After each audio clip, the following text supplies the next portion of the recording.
Ok, alors maintenant, nous avons fini de résoudre les deux premières, layers, les deux premières couronnes. Maintenant, nous allons passer à la croix.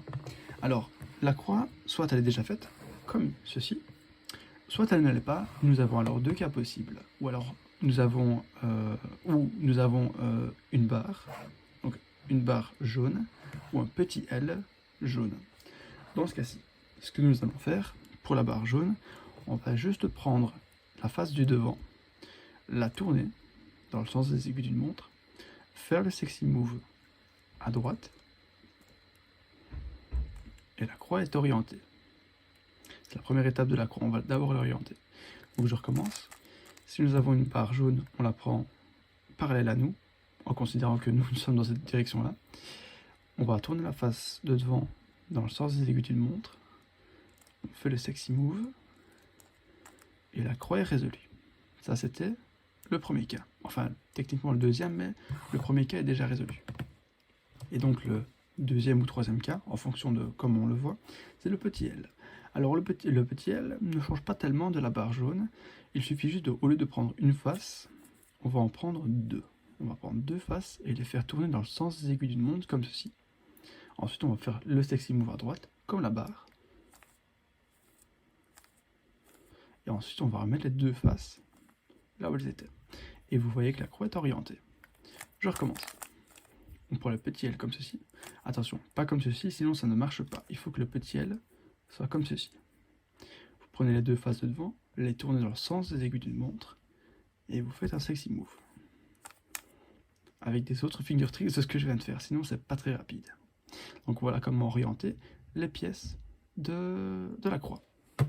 Alors maintenant qu'on sait comment orienter les pièces, on va apprendre comment les permuter. Alors là, vous devrez connaître encore un algorithme supplémentaire qui s'appelle la SUN. L'anti-SUN. En fait, la SUN et l'anti-SUN se ressemblent fort, mais c'est pas les mêmes. Donc, enfin, c'est pas grave. Donc cet algorithme est la SUN. Et je vais vous donner un moyen mnémotechnique pour le retenir, parce que c'est pas vraiment un algorithme compliqué, je trouve. Alors, ça consiste en fait, c'est assez simple, et ça, c'est une inspiration que je tiens de Cubehead, encore une fois. Le lien de cette vidéo est dans la description, juste en bas.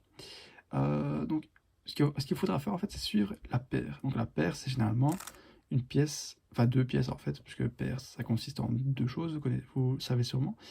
Donc, on va suivre cette paire-là. Alors, ce qu'on va faire, c'est on va soulever cette paire-là, la faire partir très loin, rabaisser ici, la faire revenir, et puis la remettre, comme ceci.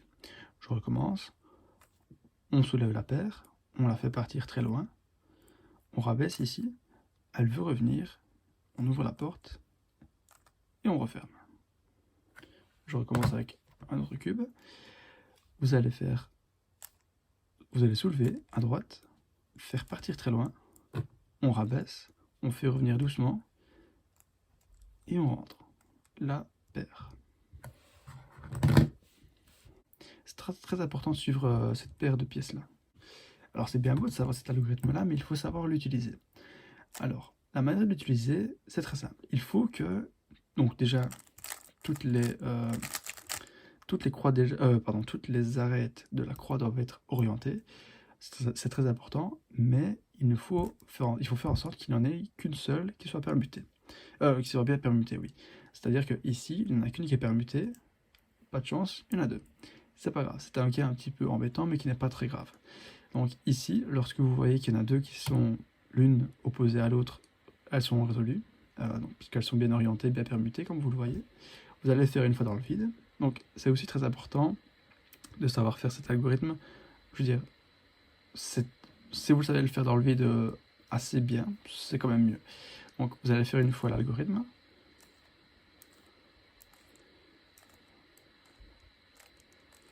Et dans ce cas-ci, vous voyez que deux arêtes sont résolues.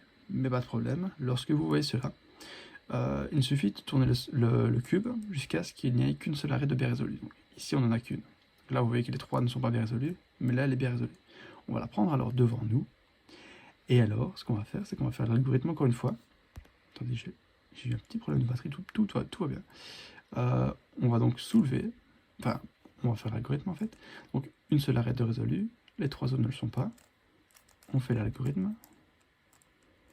Et là, vous voyez que les arêtes sont résolues. Alors si jamais vous vous rendez compte qu'après avoir fait l'algorithme, c'est toujours pas fait, mais que pourtant une seule arête est bien résolue, pas de panique. C'est que vous devez le faire encore une seule fois. Je vais vous montrer. Donc ici, il faut le faire une fois. Mais là, ce n'est toujours pas fait. Pas de problème, vous le refaites une fois. Et voilà, problème résolu, toutes les arêtes sont bien résolues. Parce qu'elles sont orientées et permutées. Alors ici, c'est un petit tips, un petit bonus, qui n'est pas vraiment important, mais si vous voyez que cette pièce-là est opposée à cette face-là, regardez, ici le rouge et l'orange sont opposés. Donc si vous voyez que cette pièce-là est opposée à celle-ci, ça veut dire qu'il faudra faire uniquement l'algorithme une seule fois. Comme ceci. Par contre, si vous voyez que ces pièces-là sont adjacentes, comme ceci, il faudra le faire 2 fois. Une fois, et là vous voyez que c'est opposé, donc plus qu'une fois. Et voilà.